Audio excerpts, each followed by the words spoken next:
नेमके आपल्या आध्यात्मिक ग्रंथांमध्ये शिव कोण आहे? प्रश्न फार छान आहे.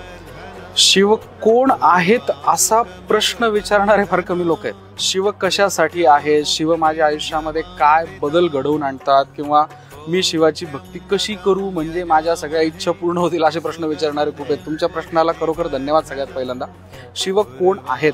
आपल्या अनेक ग्रंथांमधून लिंग पुराण असू देत, शिवपुराण असू देत, किंवा देवी भागवत असू देत, कुठल्याही गणेश पुराण असू देत, प्रत्येक ग्रंथामध्ये शिवाचं स्वरूप हे फक्त आणि फक्त सत्य, शिव आणि सुंदर असं आहे. सत्य म्हणजे की जे शाश्वत आहे, कधी बदलत नाही.